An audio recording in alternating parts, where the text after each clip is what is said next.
सकलात्मने नमः। निखिलात्मने नमः। परमात्मने नमः। ज्ञानादित्यं जिनं नत्वा श्रीदं सर्वप्रकाशकं भक्त्या शान्ति सुधर्मौ च ज्ञानवैराग्यवर्धको अज्ञानतिमिरान्धाना ज्ञानाञ्जनशलाकया चक्षुरुन्मीलितं येन तस्मै श्री गुरुवे नमः। नमो अनन्ताणं नमो सिद्धाणं नमो आयर्याणं नमो जयाणं नमो लोये सब्साहुरम्।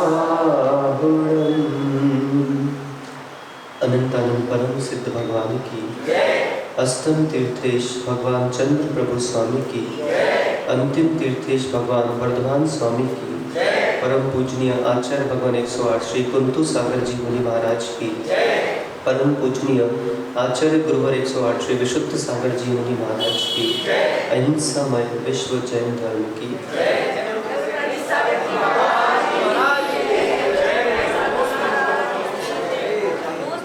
अहो सिद्धों, सिद्धत्व स्वात्म साधना निर्ग्रंथता तत्व प्रतीति व श्रुत आराधना। जिन जिन जीवों ने तद पंचम रूप प्रवृत्ति कर ली, वे सभी जीव पंचम गति के अन्वेषक बन पंचम गति को प्राप्त हो गए। पंचम गति की प्राप्ति विशुद्धि के अभाव में अभाव रूप है। विशुद्धि की प्राप्ति त्रिशुद्धि के अभाव में अभाव रूप है। इसलिए मुमुक्षु जीव मस्तिष्क में सूत्र स्थापित करके तद्रूप परिणति करता है, पहले त्रिशुद्धि और फिर विशुद्धि।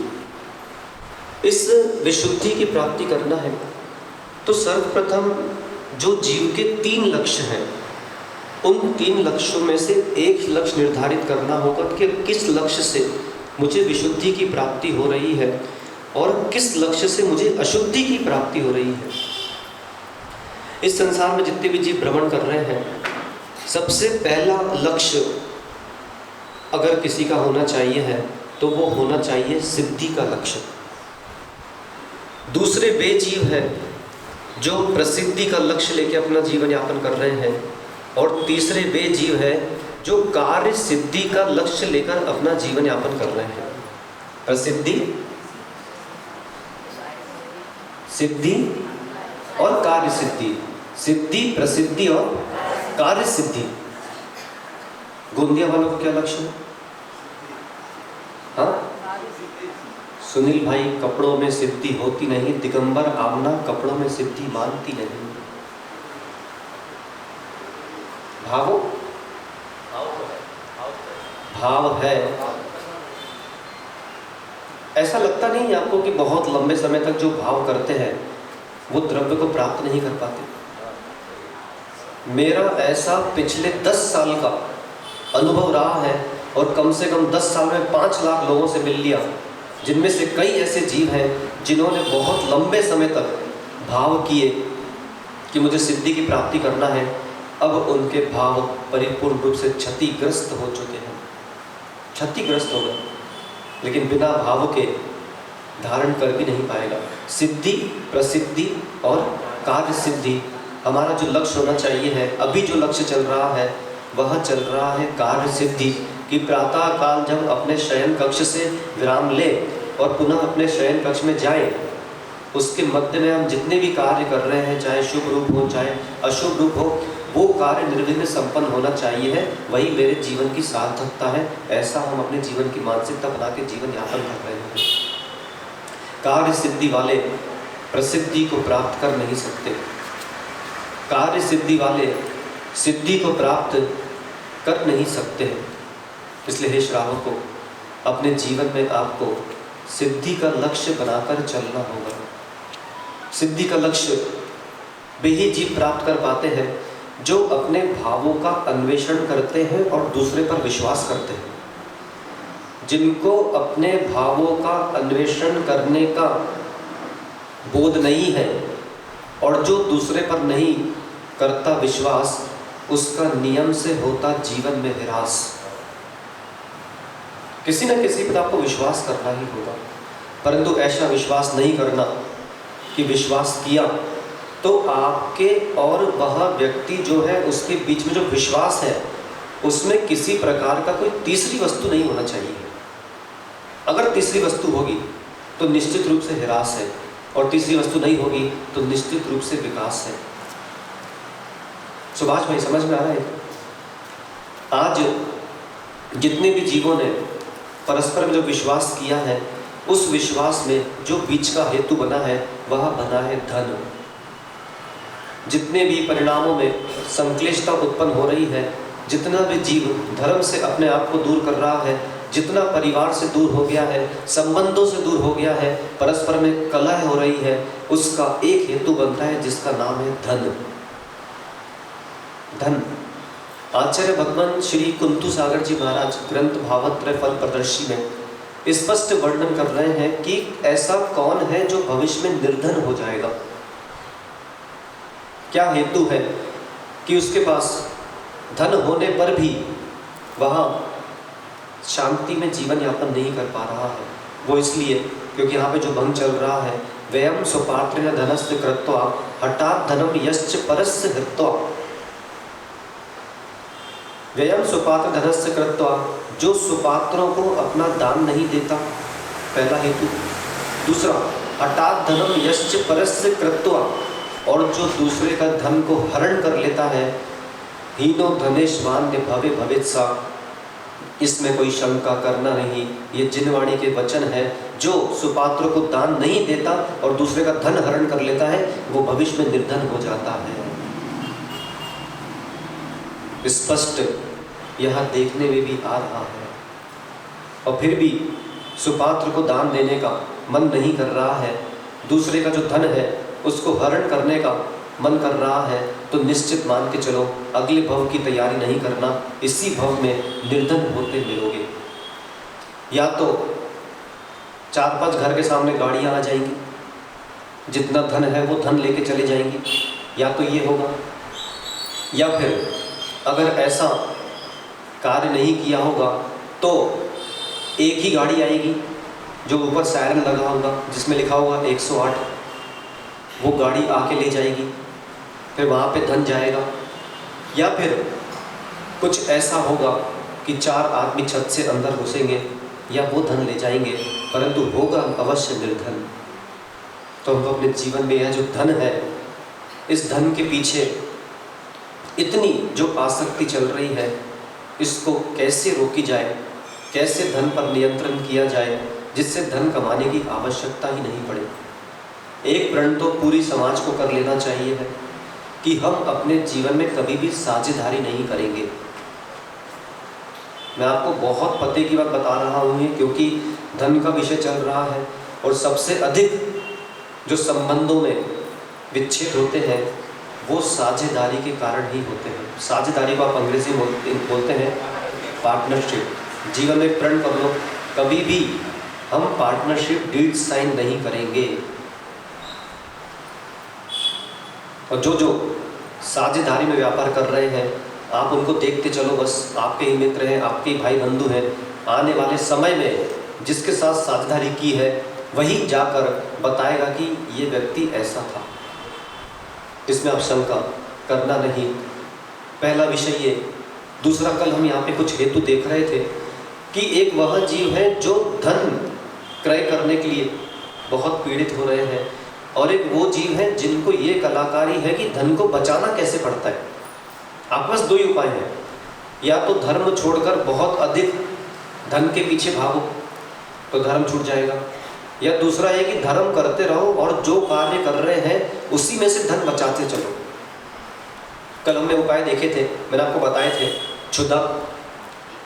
ऐसे 22 हेतु धन कैसे बचाएं, उसके 22 उपाय दिए आचार्य भगवंतों ने। पहला मैंने आपको बताया क्षुधा। क्षुधा मतलब भोजन। अगर दिन में आप 5 बार भोजन करते हो, वो 5 बार भोजन की सीमा आपने 2 बार बांध ली, तो 3 बार भोजन से पैसा बचेगा। और पूरे परिवार को ये प्रण करना होगा। पता चला कि परिवार में किसी एक माँ ने उपवास किया और दूसरे ने सोचा कि बोले ये माँ तो उपवास में, तो इनके हिस्से का अपन भी खा जाओ। ऐसे भी जीव हैं। तो पहला क्षुधा कहा था, दूसरा पिपासा कहा था। जितनी भी जो आसक्ति चल रही है पेय पदार्थों पर, ये आसक्ति पर अगर रोक लग गई तो बाकी जो है उससे धन बचेगा। तीसरा मैंने आपको बताया था शीत। अगर आपने शीत की बाधा जो है उसको सहन करने का अपने जीवन में मानस बना लिया, तो निश्चित रूप से जो शीत को बचाने के जो आभूषण आदि हैं, इनका धन बचेगा।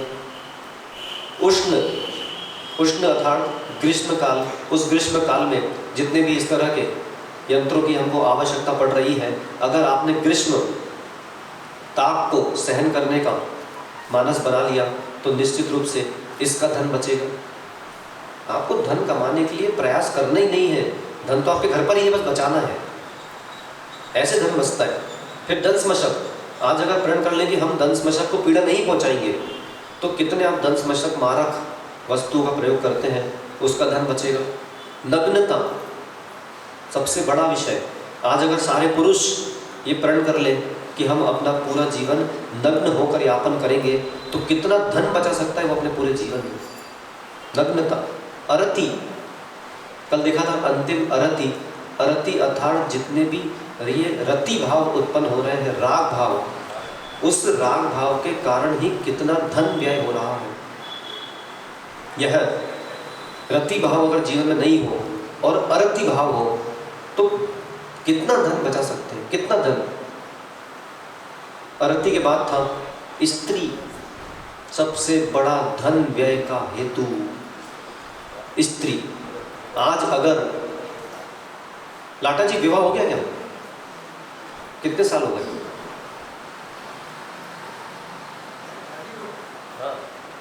कितने साल हो गए? 50 साल हो गए विवाह करते हुए। 52 साल हो गए। तो देवी जी है कि नहीं है? है।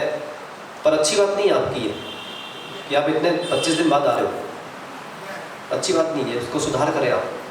अब पूरे नहीं दिखना 134 दिन, कहीं जाने का नहीं। तो 52 साल हो गए। आज एक काम करोगे क्या? आज एक काम करेंगे, एक छोटा सा आपको गृह कार्य दे रहा है, जिसको आप होमवर्क बोलते हैं। आपको यह कार्य करना है कि आपको एक पृष्ठ लेना है और उस पृष्ठ पर आपको ये लिखना है कि पिछले 52 साल में आपने अपनी देवी पर कितना खर्चा किया।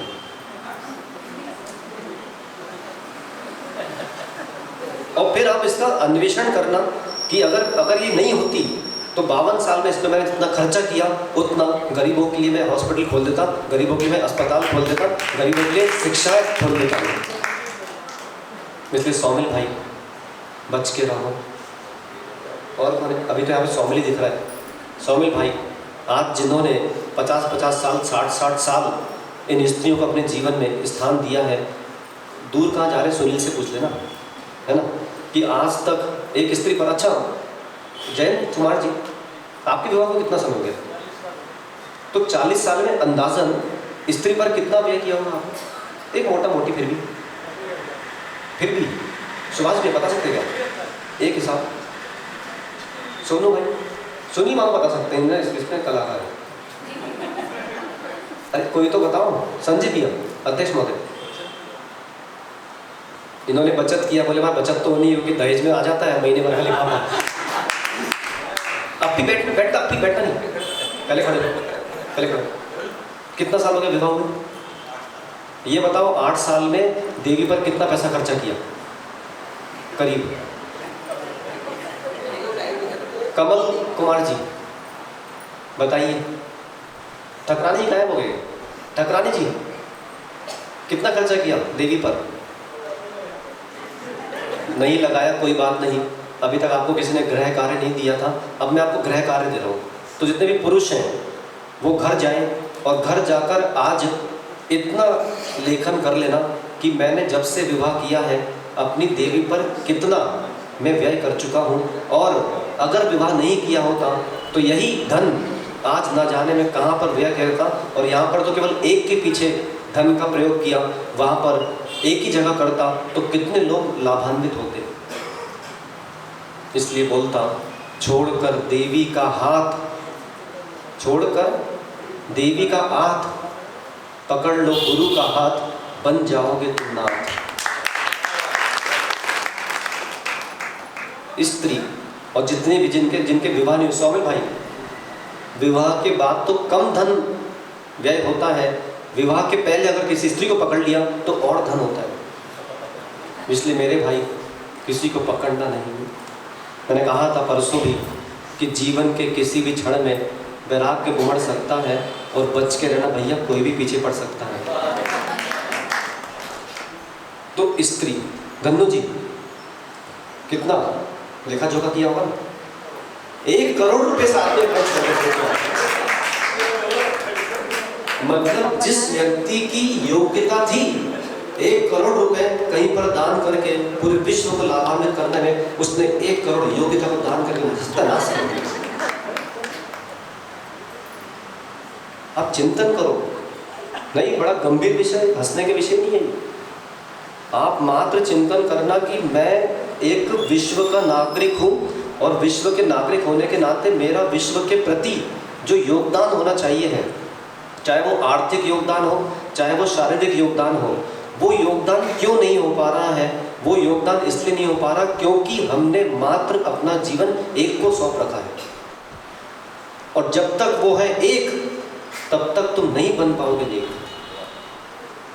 ये निश्चित मान के चलो, अगर बनना है नेक तो सबसे पहले छोड़ो वो एक,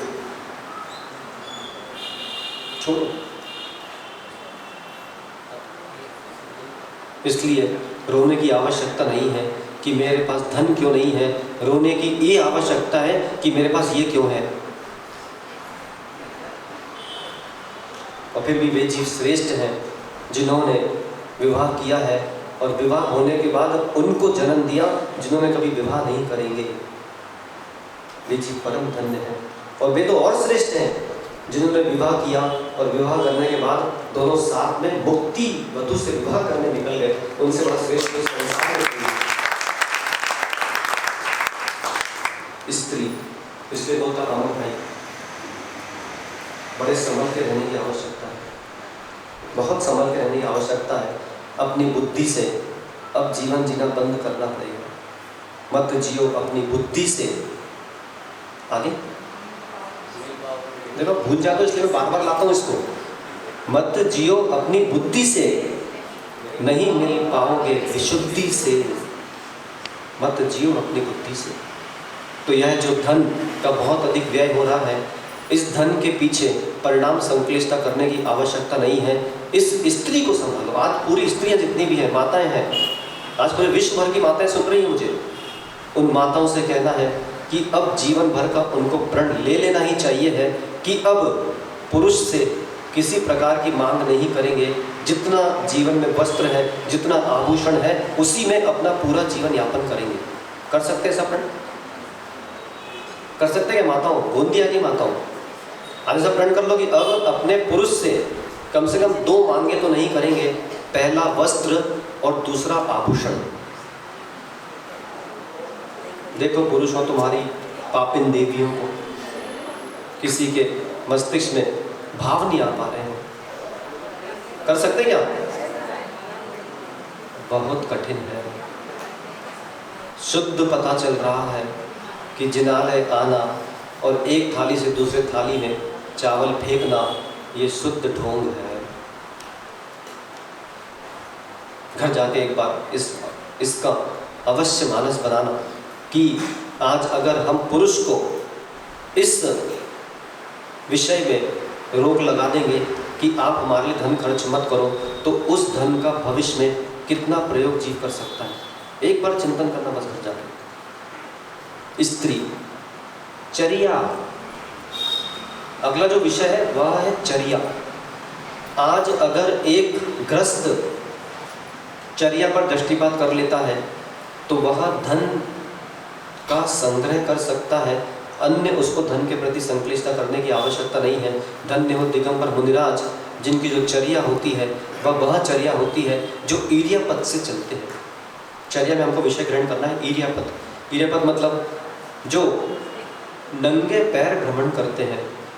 आज अगर जितने भी जीव हैं वो ये प्रण कर लें कि मैं अब अपने पूरे जीवन में कभी भी कोई भी चरण पादुकाएं अब नहीं खरीदूंगा, जितनी है उसी में काम चलाऊंगा, तो कितना धन वो बचा सकता है। कर सकता है क्या पुरुष ऐसा प्रण कि जितनी हमारे पास चरण पादुकाएं हैं अब जीवन में कभी भी अन्य पादुकाएं नहीं खरीदेंगे? कर सकते क्या? बड़ा कठिन है, बड़ा कठिन है। लाटा जी, आपके जो पाठक हैं उन पाठकों को आप समझाओ कि आधुनिकता के चक्कर में आध्यात्मिकता की क्षति हो रही है, और जब तक इस आधुनिकता पर रोक नहीं लगाओगे तब तक आध्यात्मिकता वृद्धि को प्राप्त होने वाली नहीं है। तनाव जीवन में इसलिए है कि दूसरा हमारे बारे में क्या सोचेगा, बस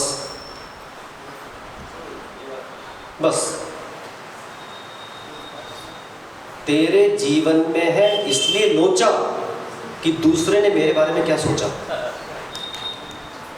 मात्र, दूसरा कोई नहीं। आज जब गृहस्थ यहाँ इस तरह स्मृति परिवर्तन सभा में आता है और जब दर्पण के सामने खड़े होकर अपने आप को सौंदर्यकरण प्रदान कर रहा है तो उसकी दृष्टि क्या रहती है? क्या रहती है अनिल सुमेर चंद जी? आज एक गृहस्थ तैयार होकर आ रहा है तो उसकी सबसे पहली दृष्टि क्या होती है?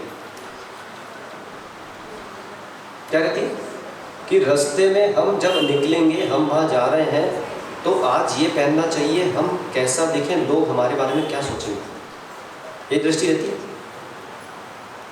जब तक ये दृष्टियाँ हैं तब तक धन का व्यय है, और जब तक ये दृष्टि नहीं है तब तक धन का व्यय किंचित भी नहीं है। मैं आपको बताया था नग्नत्व में कि इतना ही वस्त्र आपको रखना चाहिए है, और जैसे जैसे वृद्ध अवस्था आती जा रही है वैसे वैसे आपको अपने वस्त्र की जो शैली है वो एक ही कर लेना चाहिए।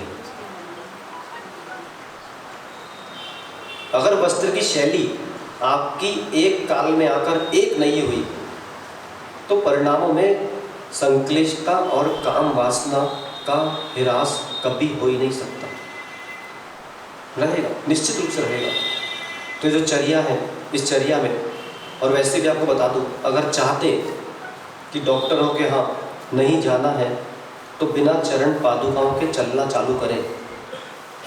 इतना तो पूरी जैन समाज का और जहाँ जहाँ जो समाज है, चाहे वो कोई भी धर्म के हों और कोई भी देवी देवताओं को पूज्य कर रहे हैं, उन सबको पूरे जीवन भर का प्रण कर ही लेना चाहिए है कि हम जब भी मंदिर जाएंगे नंगे पैर जाएंगे, चरण पादुकाएं चप्पल आदि पहन के नहीं जाएंगे। ये तो जीवन भर का प्रण कर ही लेना चाहिए है सबको। जिनका है वे आशीर्वाद के पात्र हैं, वे श्रेष्ठ हैं, और जिनके नहीं हैं उनको अब अपने जीवन में यह परिवर्तन लाने का बहुत आवश्यकता है। क्योंकि आप स्वयं एक अनुभव करना कि आप घर से आए और गाड़ी से आए, मैं आपको एक कार्य दे रहा हूँ, घर से आए, गाड़ी से आए, चरण पादुकाएं पहनकर आए और जिनालय में आपने प्रवेश किया, तब आप किस भावों से प्रवेश करते हो? और घर से आए, नंगे पैर आए, पैदल चलकर आए, तब आप किस भावों से प्रवेश करते हो? और दोनों की जो विशुद्धियाँ हैं उन विशुद्धियों का स्वयं अन्वेषण करना और स्वयं आप निर्णय करना कि मुझे क्या करना चाहिए है। मेरी बात भली मत मानो आप। तो जो चर्या है, इस चर्या को अगर आज आपने पालन कर लिया और जीवन भर का ऐसा प्रण कर लिया कि मेरे पास जितने चरण पादुकाएं, पाद रक्षा जिसे कहा जाता है, अब मैं इसके अलावा अन्य पूरे जीवन में नहीं क्रय करूँगा, इसी में अपना पूरा जीवन यापन करूँगा, तो कितना धन बचा सकता है और उस धन का प्रयोग न जाने कहाँ काम कर सकता है। चर्या के बाद निषद्या, ये 22 हेतु तो आपको अपनी दुकान पे अनिल भैया टांग ले, बिल्कुल। निषद्या, निषद्या अर्थात आसन। आसन। धन्य हो वे जीव, धन्य हो उनका पूरा जीवन, जिन्होंने अपने पूरे जीवन में, चलो एक प्रण कर सकता है क्या? कौन कर सकता है? मनोज भाई कर सकते हैं क्या? जीवन में कभी भी पैर लटका के नहीं बैठेंगे।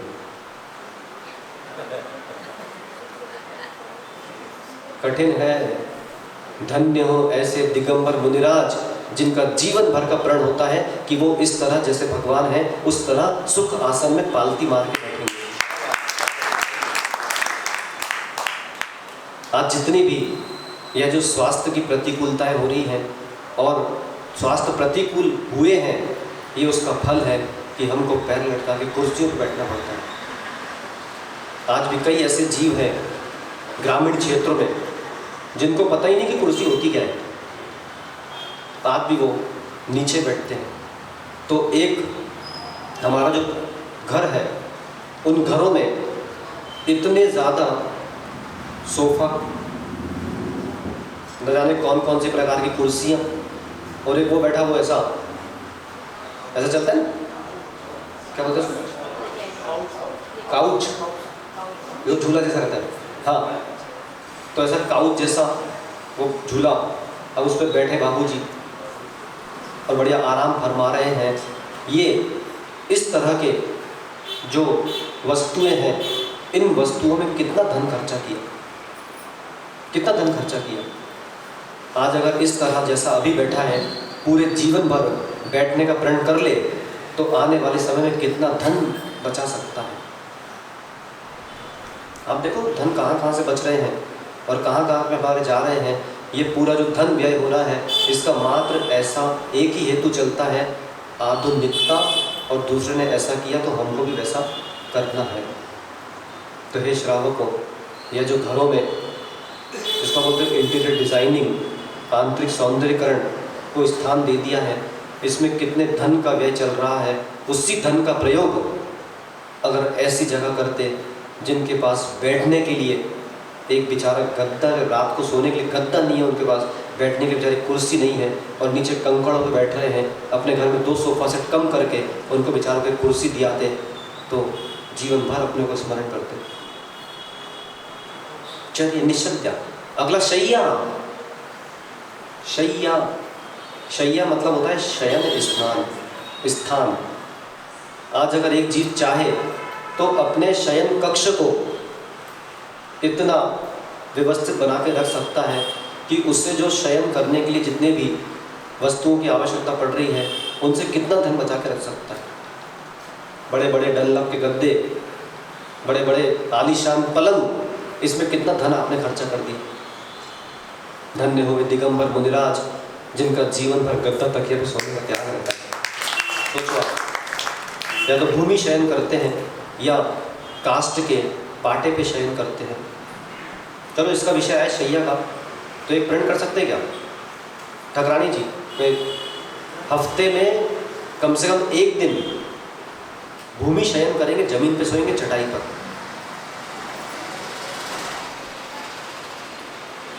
जो नहीं कर सकता वो जीव अपने काय के प्रति निर्मम भाव को जन्म देने की शक्ति नहीं रखता। मैं तो ये कह रहा हूँ कि परिवार में अगर सभी व्यवस्थित हो जाएं और परिवार में सभी नियम ले लें कि हम भूमि शयन करेंगे, नीचे शयन किया करेंगे, और जितना भी हमारा फर्नीचर है ये उठा के, हमारे समाज में कई ऐसे जीव हैं जिनके पास बेचारा कुछ नहीं है, उनको जाके हम दान कर देंगे, या और भी जो गरीब हैं उनको दान कर देंगे। इसके लिए बहुत अधिक आपको परिवर्तन चाहिए है। जब तक नहीं है स्मृति परिवर्तन, तब तक नहीं है भव परिवर्तन, और तब तक नहीं है अशुद्धि परिवर्तन, नहीं है। तो ये श्रावकों, यह जो शैया वाला विषय है, इस शैया वाले विषयों पर भी अब आपको दृष्टिपात करना होगा, जिससे आप कई धन बचा सकते हैं और भविष्य में यही धन का प्रयोग सुपात्र को दान देने में कर सकते हैं, जिससे हम आगे निर्धन ना होने पाए। अगला है आक्रोश। आज आक्रोश के चलते कितने जीवों ने अपना धन कमाने की शक्ति का त्याग कर दिया। आक्रोश मतलब समझते हैं? आक्रोश मतलब होता है क्रोध। क्रोध। कितनी ही वस्तुएं ऐसी हैं जो वस्तुएं बहुत अधिक मूल्यवान थी, आक्रोश के चक्कर में हमने उन वस्तुओं को क्षतिग्रस्त कर दी। चलो एक प्रण तो कर ही लो आप कि जीवन पर जीवन भर कितना भी आक्रोश आएगा, हम कोई भी वस्तु उठाकर फेंकेंगे नहीं। देखो आपको लग रहा है ये प्रवचन बहुत सामान्य चल रहे हैं, ये बहुत कठिन प्रवचन है, और माताओं को तो ये विशेषकर प्रण कर लेना चाहिए। कर सकते हैं माताओं प्रण ये कि जीवन में कितना ही क्रोध आएगा, उस समय पास में जो वस्तु होगी उस वस्तु को उठाकर हम फेंकेंगे नहीं। अमन भाई तुम तो कर ही लो, तुमको तो बहुत आवश्यक है ना, कि तुम पे थोड़ा भरोसा कम है मुझे। बहुत कठिन विषय है। हे श्रावकों, न जाने कितने घरों के टीवी के रिमोट टूट गए इस गुस्से के चक्कर में। न जाने कितने लोगों ने महंगे महंगे जो उनके चलायमान यंत्र थे, पता चला बात कर रहा किसी से बड़े शांति से, और 5 मिनट ऐसा हुआ कि उसने लिया उठा के और ऐसा दीवार पे मारा, और फिर जैसे ही वो गया बाजार गया, फिर उसने धन का व्यय किया। तो यह है जो मैं आपको नियम बता रहा हूँ, दे नहीं रहा हूँ, बता रहा हूँ। इससे कितना धन हमारा बच सकता है। तो ये माताओं, आज अपने घर जाकर कम से कम इस बात पर चिंतन अवश्य करना कि हमको भी ये नियम ले लेना चाहिए। कितने रोटी के बेलन टूट गए इस चक्कर में, सोचो आप। कितने वो कढ़ैया में झारियाँ कितनी झारियाँ टूट गई। यहाँ पर माँ भोजन बना रही थी और वहाँ पर उसका जो बेटा था उसने जरा सा कुछ किया तो उठा के उसी से उसको मारा, टूट गई। हे माताओं, एक प्रण और कर लो अपने जीवन में कि आज के बाद कभी भी हम अपने बालक बालिकाओं पर हाथ नहीं उठाएंगे। ये तो कर ही लो, क्योंकि मैं आपको इस बात की भी चुनौती देता हूँ खुला कि अगर उठाओगे अपने बालक बालिकाओं पर हाथ तो एक दिन वो प्रयोग करेगा अपना हाथ और जीवन से उठ जाएगा। आप समझ नहीं रहे हो, बालक बालिकाओं जो तनाव झेलने की शक्तियाँ हैं अब परिपूर्ण रूप से खत्म हो चुकी हैं। उनको मत बोलो बार बार कि पढ़ाई करो पढ़ाई करो पढ़ाई करो पढ़ाई करो पढ़ाई करो, नहीं कर रहा पढ़ाई छोड़वाओ, दूसरा कार्य करवाओ, मत करो।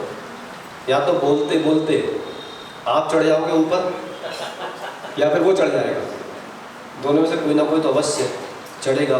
शक्तियाँ बहुत क्षीण हो चुकी हैं और इस सहन शक्ति न होने के कारण इस तरह अपने बालक बालिकाओं पे 24 घंटे अरी लगाकर रखना, ये भविष्य में उनके आत्मघात के संकेत है, आत्मघात के संकेत। तो इससे भी आपको बचाकर चलना होगा।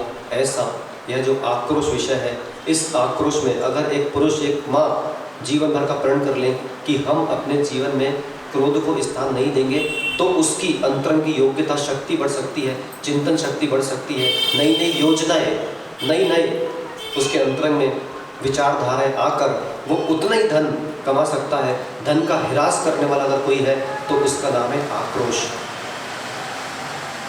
नहीं बढ़ पा रहा तेरा कोश। अब देखो शब्द लिखे कैसे, नहीं बढ़ पा रहा तेरा कोश, क्योंकि तेरे जीवन में है आक्रोश। इसलिए हे श्रावकों, यह जो धन का विषय चल रहा है कि कैसे हम भविष्य में निर्धन नहीं हो, इसके लिए इन हेतुओं पर अब आपको दृष्टिपात कर लेना ही चाहिए है, जिससे आप भी उस धन का संग्रह कर सकें और सुपात्रों को अवश्य दान दे सकें। बस अपने जीवन में इसी बात का ध्यान रखें कि जितने भी जीवों का आज तक संपर्क हुआ है उन जीवों ने, अच्छा मैं आपसे बोलता, आपने इतने हजारों प्रवचन सुने आज तक, सुने आपने? हजारों वक्ताओं को आपने सुना, हजारों टीवियों पे, पारस चैनल पे, जिनवाणी चैनल पे आपने हजारों प्रवचन देख लिए। स्वाध्याय को तो पूरे जिनवाणी आपने खाली कर दिए पढ़ पढ़ के। ये जो विषय चल रहा है यहाँ पर पिछले 4 दिन से, क्या ये विषय आपको कहीं पे सुनने पढ़ने में आया? नहीं आया। तो मैं आपको यही बोलता कि जितने जीव हमको मिले हैं आज तक, उन्होंने हमको क्या शिक्षाएं दी हैं और क्या शिक्षाएं हमें प्राप्त करना चाहिए थी, तो जिन जिन जीवों को आपने अपने जीवन में स्थान दे रखा है वे भी स्थान देने के लायक है कि नहीं, इसका भी अन्वेषण आज कर लेना। मैं तो बोलता अगर आप विशुद्धि प्राप्त करना चाहते हैं तो आज पृष्ठ लें और पृष्ठ में जितने जीवों को आप जानते हैं, जिनसे आप बात करते हैं, उनके नाम लिखें, और जितने के कारण हमको अशुद्धि की प्राप्ति हो रही है सीधा उनको अपने जीवन से आज ही बाहर, हाँ करनी होगा। या तो उनको बाहर कर दो या स्वयं उनके जीवन से बाहर हो जाओ। जब तक नहीं होगे उनके जीवन से बाहर, तब तक नहीं आएगी विशुद्धि की बाहर, आ ही नहीं सकती। कहाँ जाना था, कहाँ चले गए, लाटा जी कहाँ जाना था, कहाँ चले गए, न जाने तुम किस किस से चले गए, किस किस से चले गए। और बेचारे धन ने तुमको छल डाला, लेकिन धन तो कुछ कहता नहीं, क्योंकि धन तो जड़ द्रव्य है। धन बेचारा क्या कहता कि मुझे कहाँ पर निवेश करना चाहिए है, कहाँ पर निवेश नहीं करना चाहिए है। वो तो हमारी बुद्धि है, क्योंकि चेतन हम हैं, वो बेचारा अचेतन है। इसलिए वो धन तो यह कह रहा था कि सुपात्रों को दान दो, लेकिन हमने उसको संजो संजो कर रख लिया, और जब तक संजो कर रखता रहेगा तब तक जीवन में अशुद्धि ही अशुद्धि है। निसंगो हम है अशुद्धि कम, ससंगो हम है विशुद्धि कम। इसलिए इस विशुद्धि और अशुद्धि का जो हेतु है वह यही है कि भगवान से प्रार्थना करते चले कि हे भगवान, भगवान से भगवान को मिला दो ना, और हमें भी भगवान बना दो ना, जिससे हम उस लक्ष्य की प्राप्ति कर सकें। वही हो संस्कार जहाँ नहीं हो बार बार। भगवान चंद्र प्रभु स्वामी की जय। बोलो।